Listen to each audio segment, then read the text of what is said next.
was a quiet evening, just a few days before Christmas.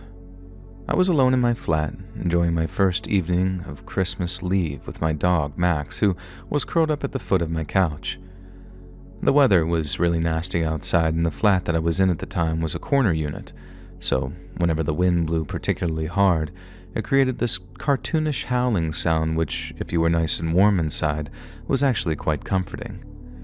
It was about 6 o'clock, and I was on my couch under a pile of blankets, sipping a cup of coffee, when I heard a knock at my door. It wasn't a loud knock, but it was sudden enough to startle me. It wasn't often that anyone knocked on my door because we had an intercom system for the building. If someone was knocking, it was most probably one of my neighbors. I didn't hesitate to get up and walk down the corridor towards the front door, but out of curiosity, I had looked through the peephole so I could see who it was. And there was a man, dressed as Father Christmas, with a clipboard in one hand and one of those plastic charity collection cups in the other. You know, the kind with just a little slot in the top to put money in. He was wearing the whole Santa Claus getup, hat and fake silvery beard included, so I couldn't see exactly who was underneath it. But the clipboard and collection cup had me assuming that it was one of my neighbors collecting for charity. I cracked the door open just a sliver, keeping the chain lock in place, and then said, "Hi there," in the assumption that he was about to explain what charity he was collecting for, etc. But after taking an innocent-looking step towards the door and raising the collection cup, the man lunged at the door and pressed his weight against it in an attempt to force it open. His eyes were the only part of him that I could really see, but the way they changed in that moment was absolutely terrifying. They were so wide, and his face turned so red. But as he pushed, the door chain caught with a loud metal snap. It was holding, but just barely, and I remember how panic rose up in me as he continued to push. The door rattled on its hinges as the man shoved even harder, growling sometimes under his breath as he forced his hand through the gap, his fingers clawing at the chain. Everything happened in a blur. I tried to push the door shut, but he was too strong, and when the chain suddenly snapped, the door flew open, and he was inside. As he came towards me, the smell of alcohol hit me like a wave.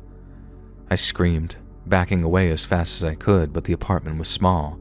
There was nowhere to run. My back hit the wall and he was on me, his breath hot and rancid as his hands grabbed my arms, and he used his weight to pin me in place.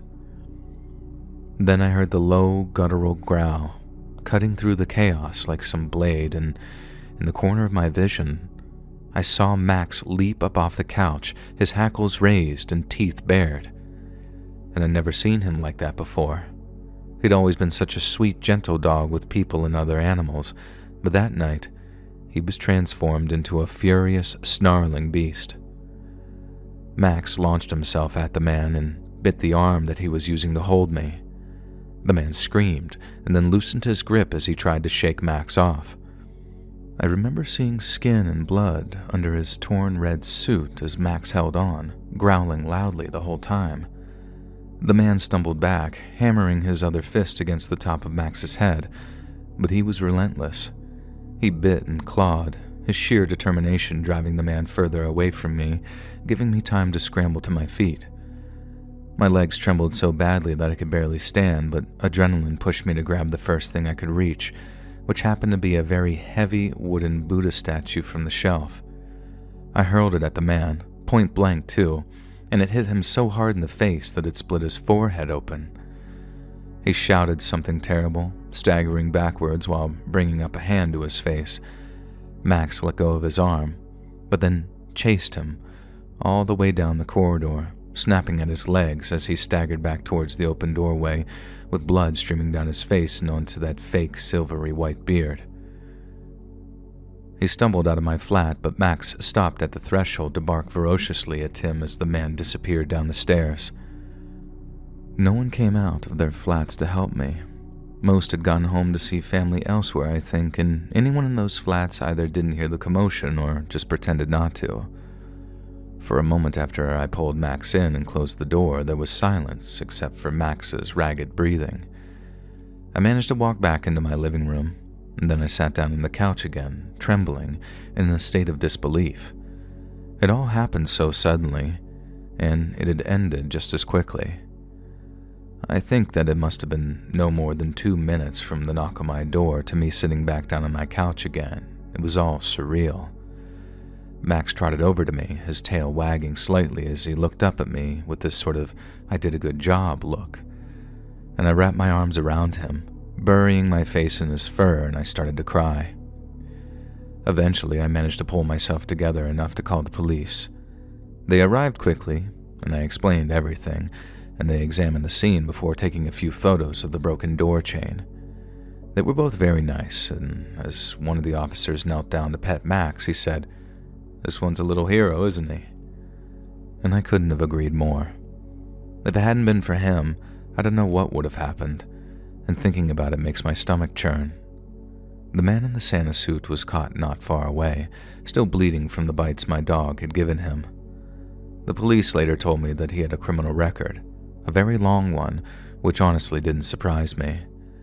But what did surprise me was how brazen he'd been about it, how he'd just knocked on someone's door, almost at random. But it wasn't at random, not according to the police. It couldn't have been. And what they told me would come to haunt me for a very long, long time. And that night in bed, as I laid there with Max curled up beside me, I couldn't sleep. The apartment felt too quiet, too dark, and every little noise made my heart race. But whenever the fear threatened to overwhelm me, I reached out and rested my hand on Max's back, feeling the steady rise and fall of his breathing. He was my protector, my best friend, and I never felt so fortunate to have him in my life. Christmas came and went, but the break-in had a way of overshadowing things. I asked my mom not to tell anyone about it over Christmas dinner because it was a chance for me to try and forget about it, even if it was just for an afternoon. But even then, it was still there in the background. I felt a lot less safe back in my flat, and any safety that I felt before felt like a silly little illusion, but I also felt a deep sense of gratitude. I was okay. Max had saved me, and that was all that mattered. From that day onward, I never took his loyalty for granted. I gave him extra treats, took him on extra long walks, and gave him all the love I could possibly give. He had been there for me when I needed him most, and I would spend the rest of my life repaying that debt.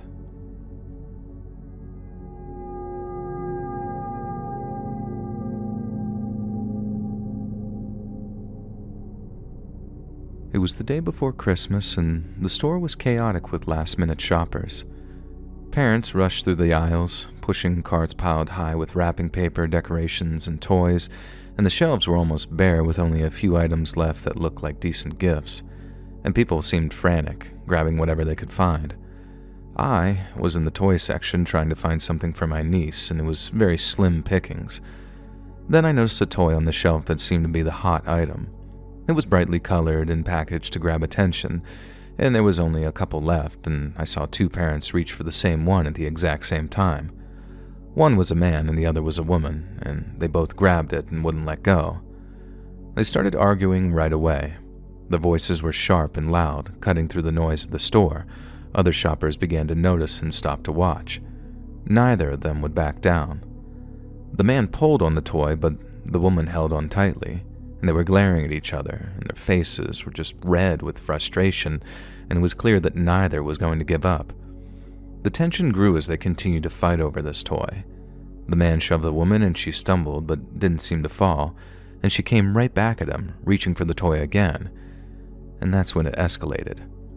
The man leaned in and bit her arm, hard. She screamed, and I saw blood starting to rush down her arm from where his teeth had broken the skin. People nearby gasped and backed away.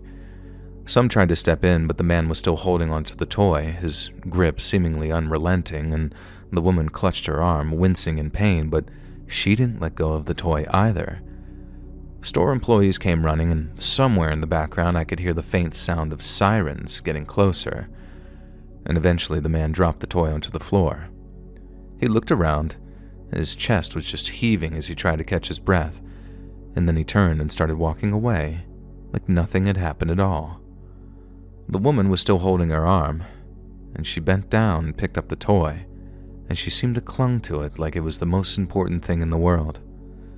The police arrived shortly after, and they spoke to both of those people, and the man was taken away.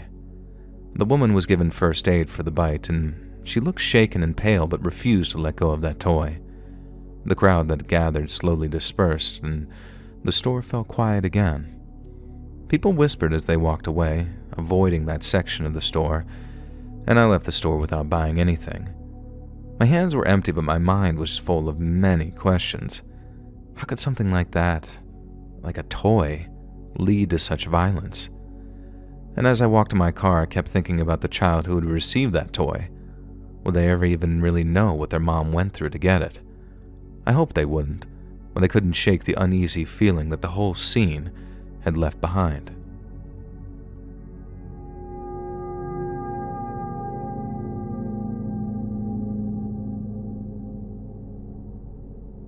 Christmas Eve was cold. I was walking through the streets carrying a bag of gifts, and the sidewalks were busy and there were lights and decorations everywhere. I saw a man sitting on the curb near an empty lot, and his coat was very old and torn. He had a long beard and wore a beanie, and I thought he was homeless and needed help. I felt bad for him. I reached into my wallet and pulled out a $20 bill. I walked over and held it out to him, and he looked at me, but his eyes didn't seem thankful. He didn't look happy at all, he just sort of stared. I thought he was surprised, so I leaned down and put the money in his hand, and as soon as I did, he stood up very quickly. He was bigger than I expected, and he moved fast. I stepped back, but he grabbed my coat and pushed me down. My back hit the ground and I couldn't get up, and he started hitting me. His fist came down hard and I tried to cover my face, but it didn't help. My head was spinning and everything hurt, and I could hear people walking by, but no one stopped. I couldn't call for help. After a while, he stopped and he stood over me, breathing heavily, and he bent down, picked up the $20 and put it in his pocket, and then he walked away. I just laid there, too hurt to move, and when I finally sat up, my coat was torn and my face was bleeding. My bag of gifts was on the ground, so I picked it up, and the lot where the man had been sitting was empty now, and I didn't know where he went. I just walked home slowly, and every step hurt. The streets didn't look as cheerful anymore, and the lights and decorations didn't seem bright. I just wanted to get inside and forget what happened. When I got home, I sat by my window and looked outside, and there was snow falling. My body hurt, but I felt a lot worse on the inside. I kept thinking about the man and the look on his face.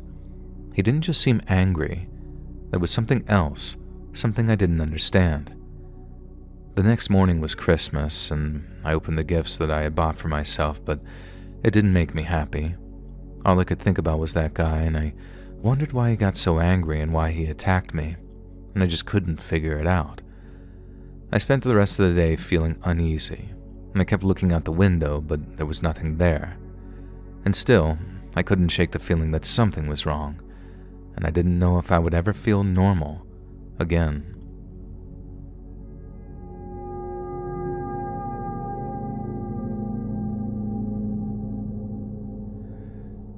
It was a Monday, exactly 1 week before Christmas, when I arrived home from work to find a package on my family's front porch. I was in my final year of high school, and I'd landed myself a holiday job so I could buy gifts. But since I was on the early shift and finished around 2 or 2:30, I used to get home way earlier than my mom and dad when it was still light outside. It was addressed to my dad, around the size of a shoebox, and had "Handle with care" written on the plain brown wrapping paper. It didn't look like a Christmas gift, but since it was that time of the year, I figured that's what it was. I carefully picked it up and immediately noticed that it felt much heavier than it looked.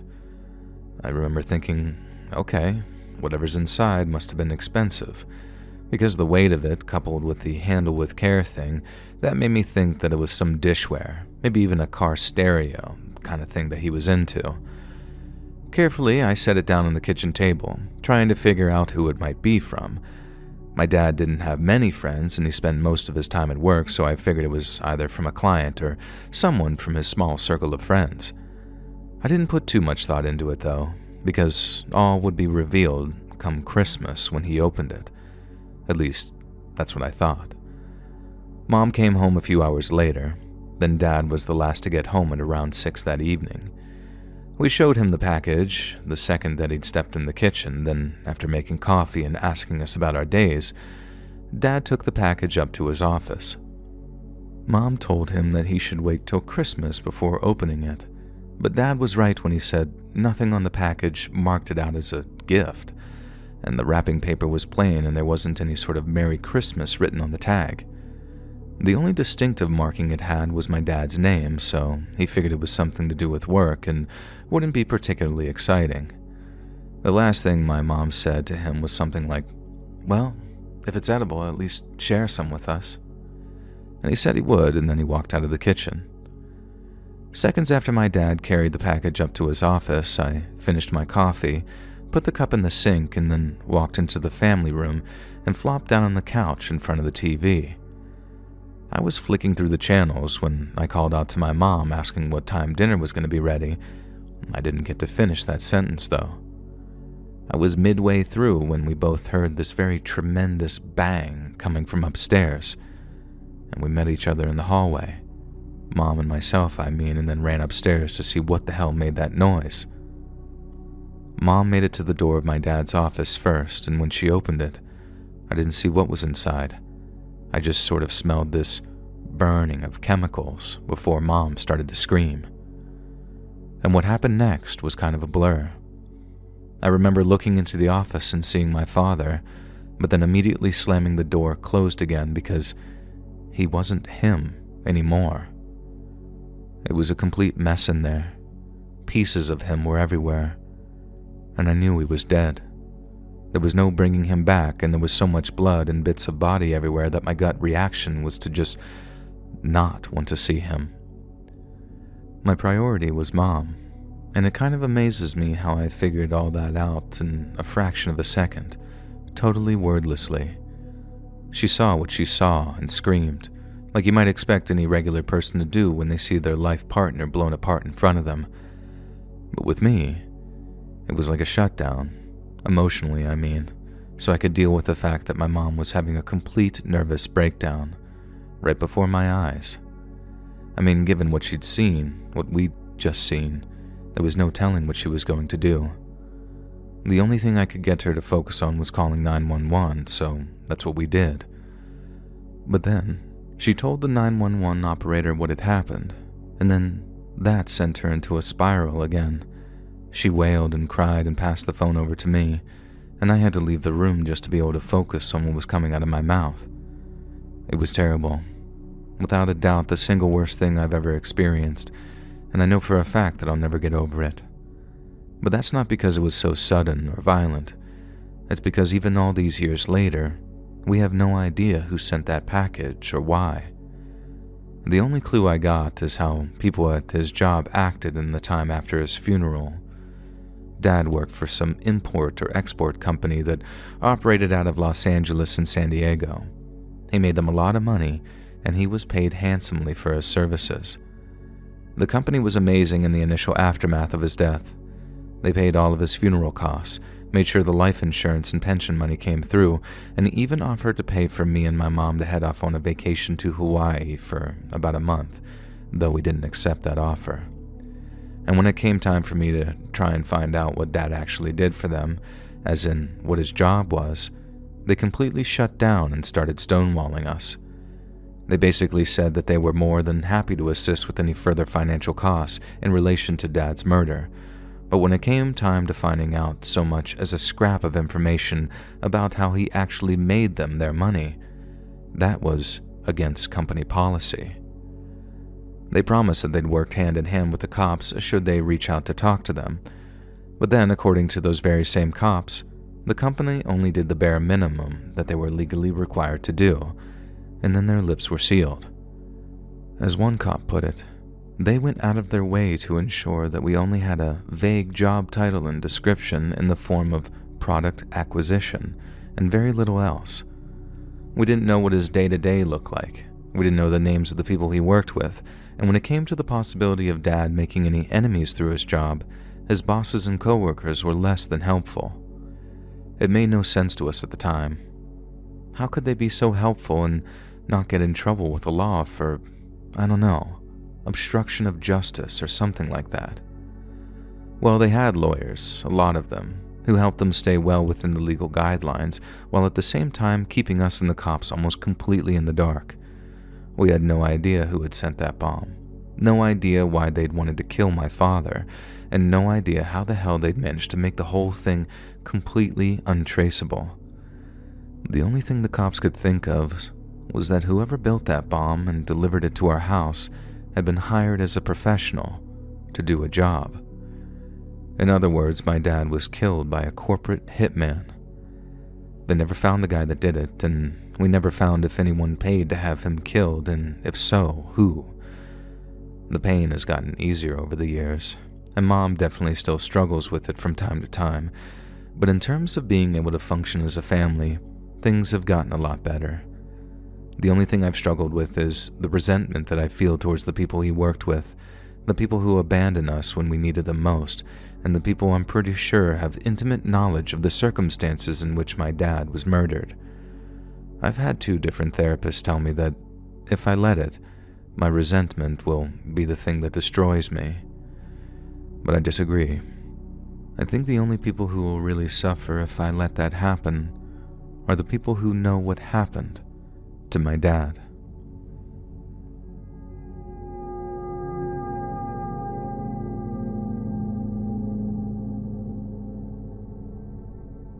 Ireland is my home, and I love it here. But there's no denying it's a very strange place with a very violent past. We love a good ghost story here, and I think half the pubs and churches in County Offaly are supposed to be haunted. But I've got a little theory regarding our affinity with the macabre. You see, when your lush green emerald isle is thus because it's been watered with the blood of countless conflicts, a daft old story about some wailing apparition is considered entertainment. The story I've got for you today isn't one of ghouls, ghosts, or goblins. It's something that actually took place in a little village named Kilmula. In Old Gaelic, Kilmula means the forested hill, which isn't a very creative name for a place that sits on a hill with a load of trees on it, but it was there for hundreds upon hundreds of years, before a slow, steady decline saw it abandoned and derelict.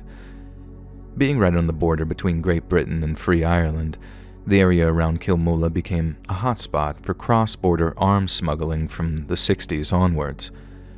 At any one time, the place was either crawling with police, British Army, or the IRA, which was naturally a lot of bother for the folks living there. And so by the early 90s, the place was a ghost town.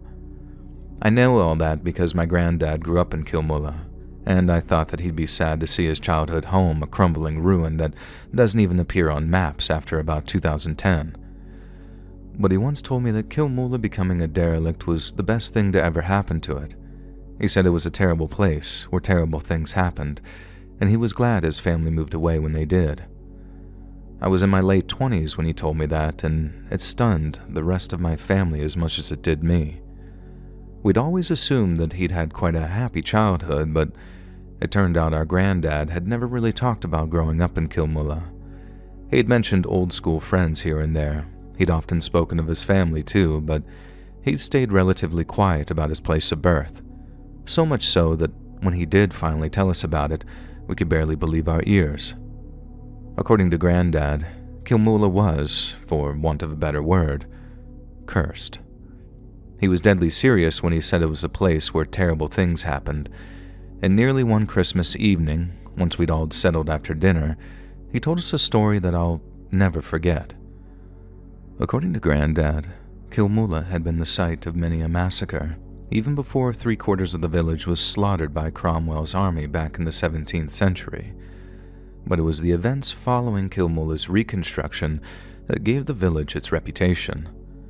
There were all kinds of strange deaths and disappearances. People went mad or developed strange illnesses.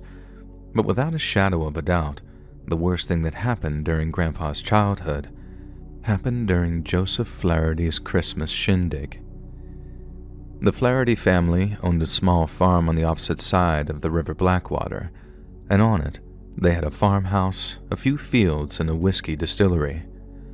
They weren't exactly a wealthy family by any stretch of the imagination, but they had a few friends and employees, and they liked to throw a little shindig every Christmas to say thank you for everyone's love and hard work. As you can imagine, the presence of a distillery on the land made the Flaherty's shindigs very popular affairs, and none were so popular as their Christmas get-together. Year after year, they threw the best party in the whole of County Monaghan, until one year in the early 30s, when the Flaherty family threw their final shindig. As November rolled over into December, and festive feeling began to spread among the townsfolk, people began to look forward to the annual Christmas shindig. But then, one night, someone pinned a note to the Flaherty's door, and roughly speaking, this is what it said: "Your irreverence for the holy season has gone on long enough. Proceed, and there will be consequences." The note was evidently referring to the Christmas shindig, which, given the abundance of whiskey on the premises, were always rowdy affairs where music was played long into the night. But the note wasn't signed, and nor did they specify what those consequences might be. Furious inquiries were made, with the family patriarch Joseph demanding to know who'd pinned the note to their door. He asked almost everybody in Kilmola face to face, demanding each of them to swear they knew nothing of the note or its author.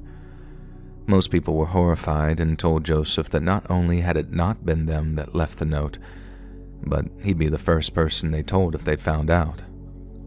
Convinced it was merely a lone killjoy hoping to ruin his fun, old Joe Flaherty went ahead with planning his shindig. In fact, one might say in typical Irish fashion, he redoubled his efforts as a show of defiance.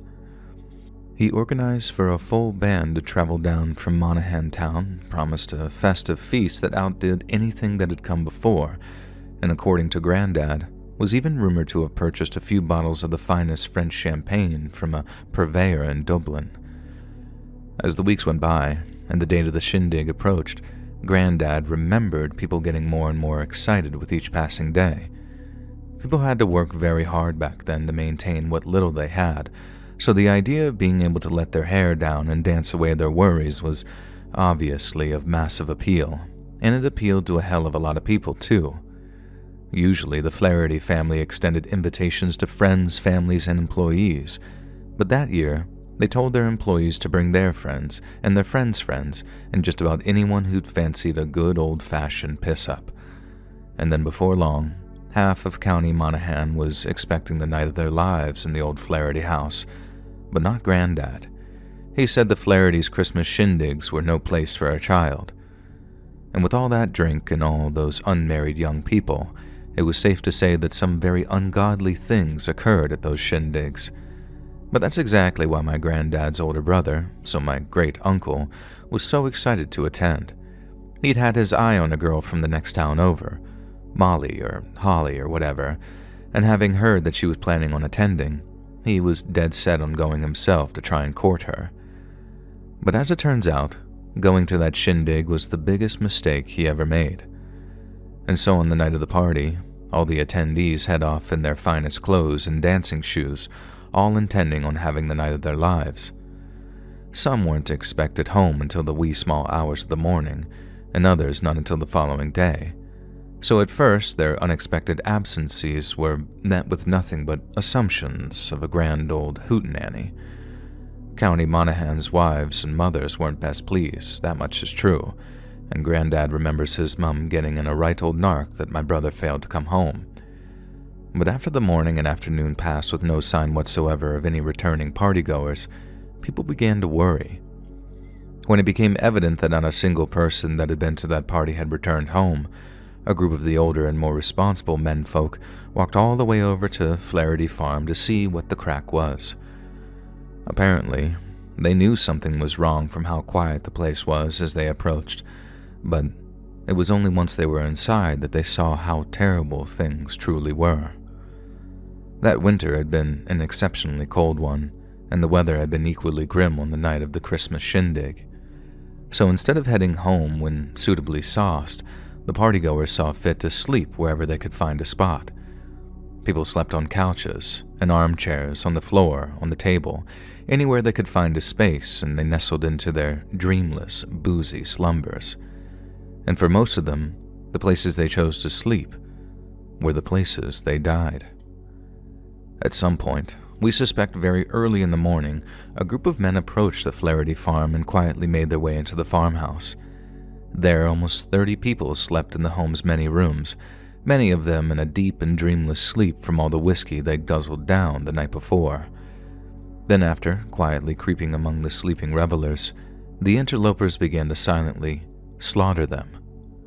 One by one, they sliced into their throats or drove their knives into their hearts, working quickly, quietly, and with devastating effect.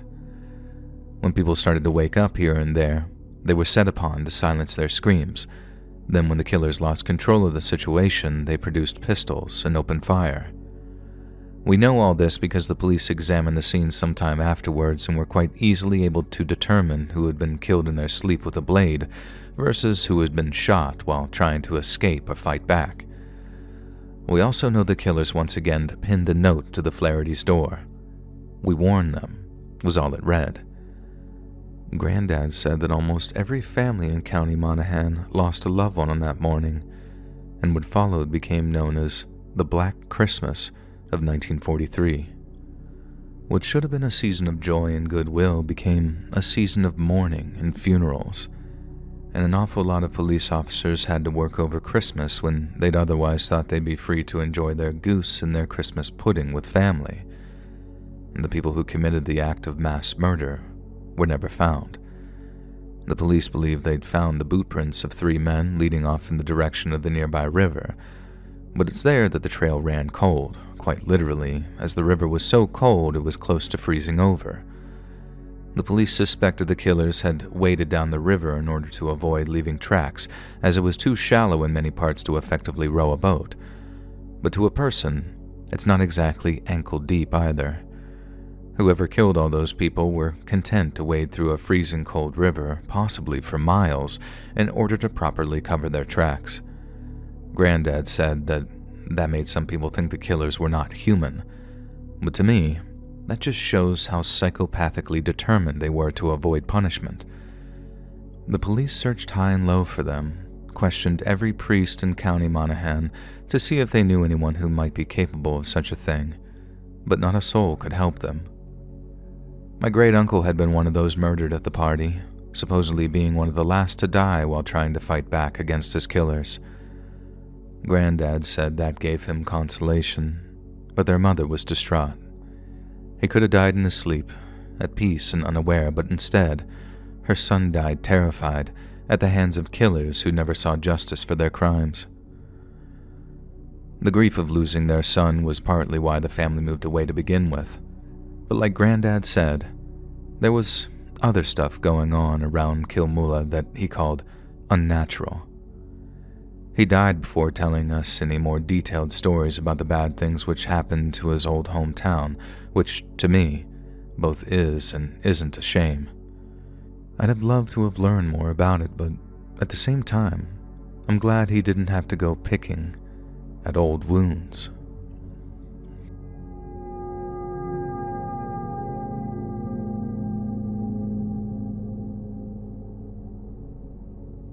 On Christmas Eve of 1985, the surreal town of Ethel, Washington was abuzz with festive spirit. Christmas lights adorned houses and carolers filled the streets with songs of joy. Yet amidst the Yuletide cheer, a sinister act shattered the peace, leaving an indelible scar on the small community. The brutal murders of Ed and Minnie Morin, an elderly couple known for their kindness and warmth, remains one of the most harrowing crimes in the region's history. 81-year-old Ed Morin and his wife of 83 years old, Minnie, were lifelong residents of Lewis County, Washington. Married for over half a century, they were pillars of their community, admired for their unwavering dedication to their family and church. Despite their advanced age, the Morins were independent and active, spending their days tending to their farm and participating in local events. To their neighbors and friends, the Morans seemed to have everything: a happy marriage, a loving family, and a peaceful life in rural America. No one could have imagined the terror that awaited them just one day before Christmas. On the morning of December 19th, 1985, the Morans' routine took a puzzling turn. Family members who visited their home noticed something strange. The couple's car, a green 1969 Chrysler Newport, was missing. Their home appeared undisturbed, yet Ed and Minnie were nowhere to be found. A mysterious phone message left for their son suggested that something was amiss, but the message revealed no clear signs of danger. When their family tried calling, there was no answer. Neighbors reported seeing the couple earlier that morning, but their whereabouts after leaving home were unknown. Alarmed, the family contacted the Lewis County Sheriff's Office, initiating what would become an exhaustive search. The search for the Morans ended in tragedy on Christmas Eve. Their bodies were discovered in a remote wooded area near Adna, about 15 miles from their home. Both Ed and Minnie had been shot, execution style, in the back. The scene painted a grim picture. The elderly couple had been forced to kneel before being killed in cold blood. Investigators concluded that the Morans had been abducted from their home. Evidence suggested that they were coerced into withdrawing $8,500 from their bank account at a nearby branch earlier that day.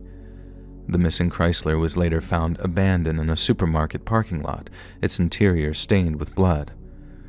News of the murder sent shockwaves through Lewis County.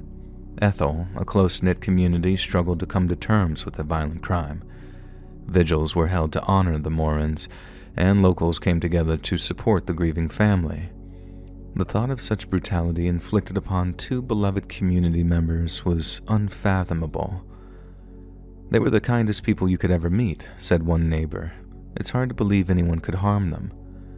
Despite the outpouring of community support, the investigation faced significant challenges. Leads were scarce and the crime scene yielded few clues. Witnesses recalled seeing the Morans' car on the day of their disappearance, but descriptions of the individuals involved were inconsistent. The lack of surveillance technology in the 1980s further hampered efforts to identify the culprits.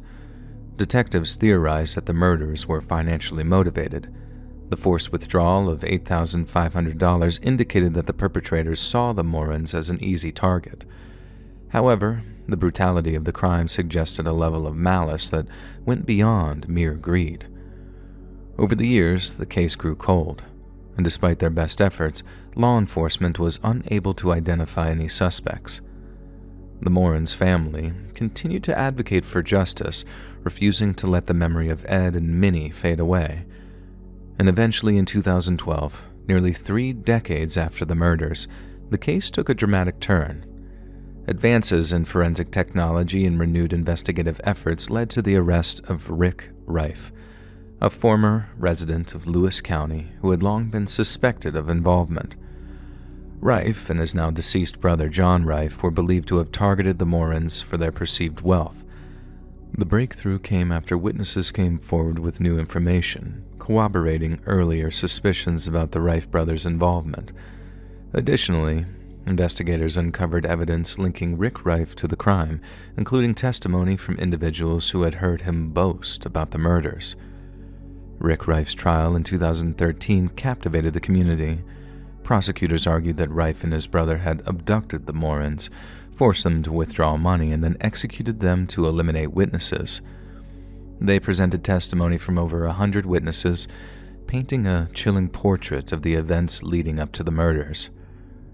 Rife's defense maintained his innocence, arguing that the evidence was circumstantial and that the case relied heavily on witness testimony from decades prior. However, the jury found the prosecution's case compelling, and after weeks of deliberation, Rick Rife was convicted of first-degree murder, robbery, kidnapping, and burglary, and he was sentenced to life in prison without the possibility of parole. For the Moran family, Rick Rife's conviction brought a sense of closure, but not peace. "It doesn't bring them back," said one family member, "but at least we know who did this and they're being held accountable." The case remains a stark reminder of the darkness that can lurk beneath the surface of seemingly idyllic communities. And to this day, the murders of Ed and Minnie Morin served as a cautionary tale of the fragility of safety and the resilience of those left behind. Nearly 40 years after their tragic deaths, Eddie and Minnie Morin are remembered not for the horror they endured, but for the lives they lived. Their legacy endures through their family and the community that contributes to honor their memory. Each Christmas, a wreath is laid at their gravesite, a symbol of the love and respect they inspired. While the wounds of their loss may never fully heal, the Morin story underscores the importance of seeking justice, no matter how long it takes. Their lives, though cruelly cut short, remain a testament to the power of kindness and the enduring strength of a community united in the face of tragedy.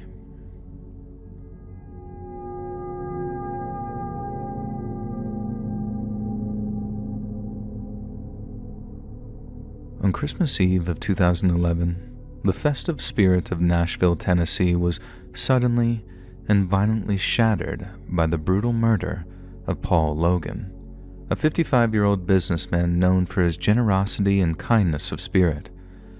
And what began as a celebration of the season turned into a chilling tale of deceit, betrayal, and a tangled web of relationships that ultimately led to his untimely death. This story delves into the life and tragic end of Paul Logan and the investigation that uncovered the truth behind his murder. Paul Logan was a very popular and highly respected figure within the Nashville community, and as the owner of a successful real estate company, he'd earned himself a vast fortune through the sale of local properties. He had a reputation as a hard worker and a big spender, but Paul has also built a reputation for helping those in need. Friends and family described him as a man of integrity, someone who would regularly go out of his way to assist others. He lived alone in a modest yet well-appointed home in the suburbs of Nashville, where he often hosted holiday gatherings for friends and colleagues. On December 24th of 2011, Paul had plans to attend a Christmas Eve service at his local church, followed by a dinner with close friends. When he failed to show up, concern quickly grew. Calls to his phone went unanswered, and then by Christmas morning, when he still failed to answer calls, his friends decided to check on him.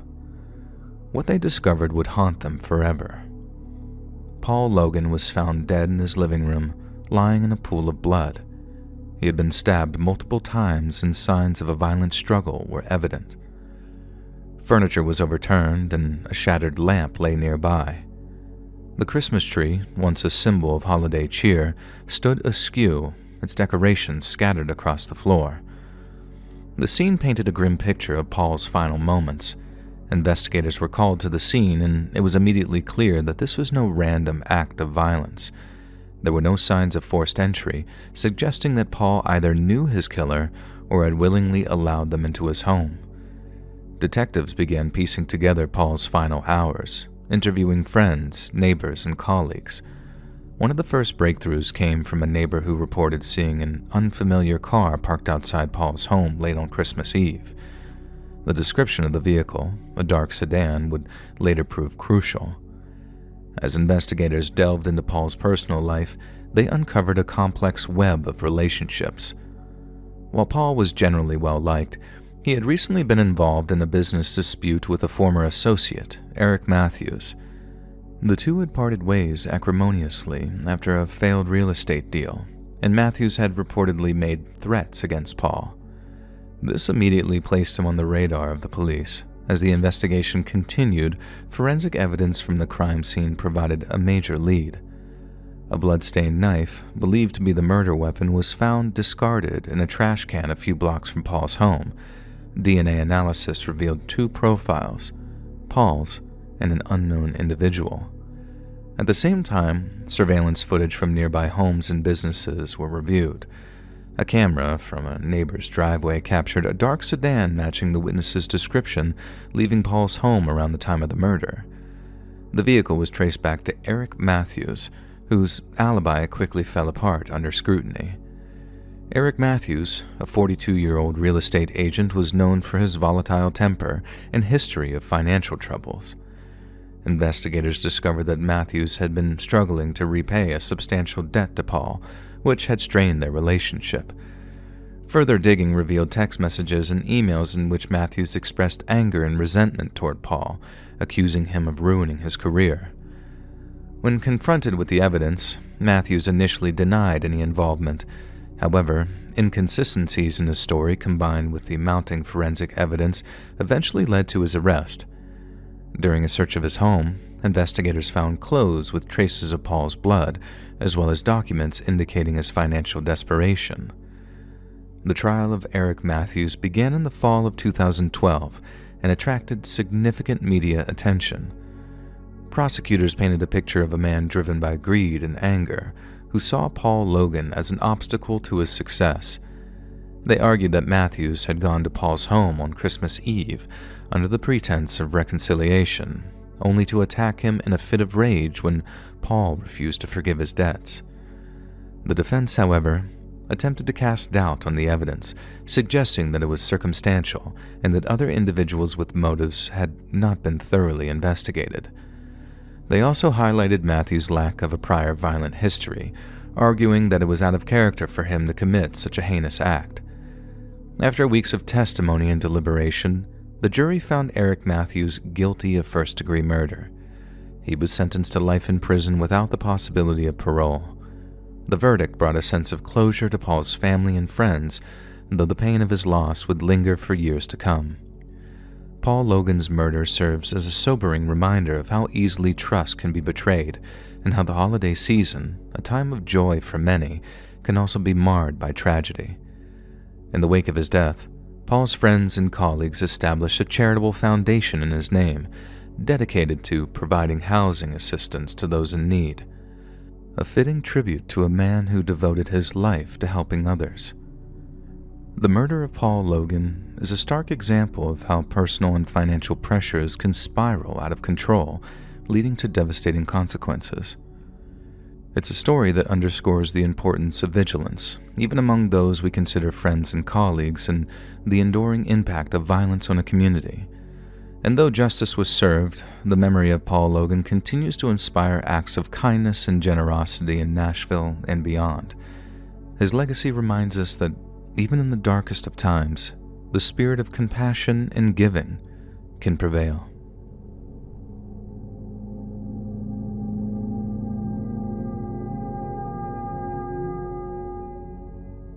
On a crisp December morning in 1996, the peaceful calm of Alexandria, Virginia, was shattered by a chilling discovery. In a small, serene cemetery nestled between the headstones lay the lifeless body of an unidentified woman. She appeared to have passed peacefully, yet the circumstances surrounding her death were anything but ordinary. Beside her, an artificial Christmas tree stood as a silent sentinel, a poignant symbol of the holiday season. To this day, she is remembered as the Christmas Tree Lady. It was December 18th of 1996 when a groundskeeper at the Pleasant Valley Memorial Park in Alexandria came upon the body. She was reclining on a plastic sheet, her head resting on a clear bag filled with shredded green and white Christmas tinsel. Her attire was unremarkable: a blue trench coat, a sweater, and slacks, all neatly arranged. Beside her lay an assortment of peculiar items: a portable cassette player with 2 tapes, a few empty juice bottles, and a small artificial Christmas tree adorned with golden ribbons. Yet the most striking detail was the absence of any outward signs of violence.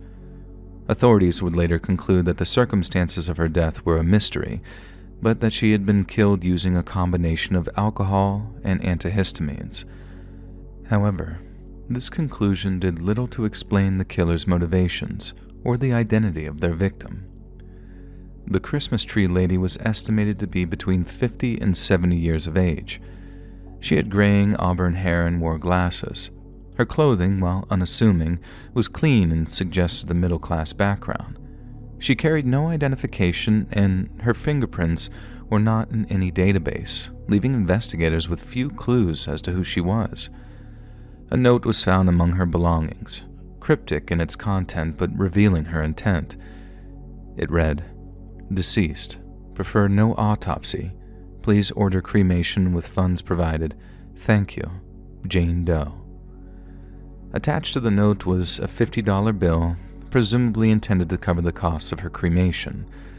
The bizarre request for anonymity, even in death, was chilling, leaving investigators and the public alike to wonder who murdered her and why. The lack of identification and the meticulously planned nature of her death fueled speculation. Why had her killer chosen this particular cemetery? Why had they brought an artificial Christmas tree? And was there a deeper significance to the holiday season in her decision? Some theorized that the victim was a widow, or someone who had recently suffered a personal tragedy. Some speculated that the cemetery itself might hold a connection to a loved one she'd lost, yet searches of the burial records revealed no obvious links. Others suggested that she might have been homeless or estranged from her family, yet her clean and well-maintained appearance seemed to contradict this theory. The presence of the artificial Christmas tree is perhaps the most mysterious aspect of the case. It seemed deliberately placed, standing as a stark reminder of the season of joy and togetherness.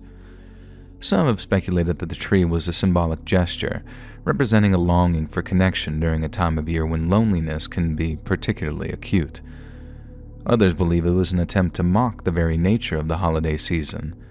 Authorities pursued every lead they could find, though there were precious few.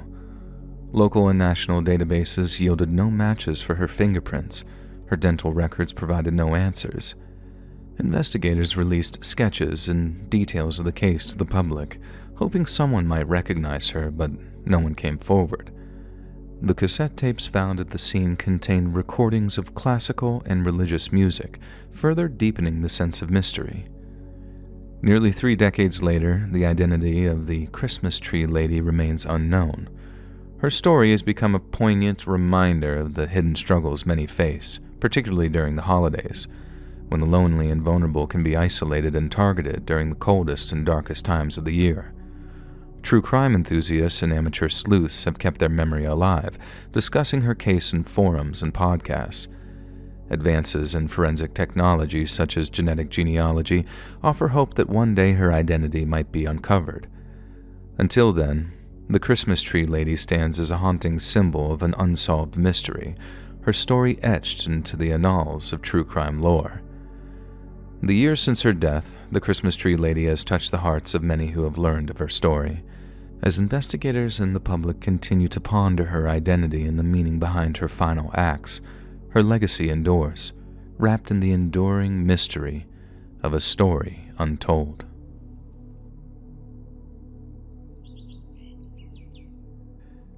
Hey friends, thanks for listening.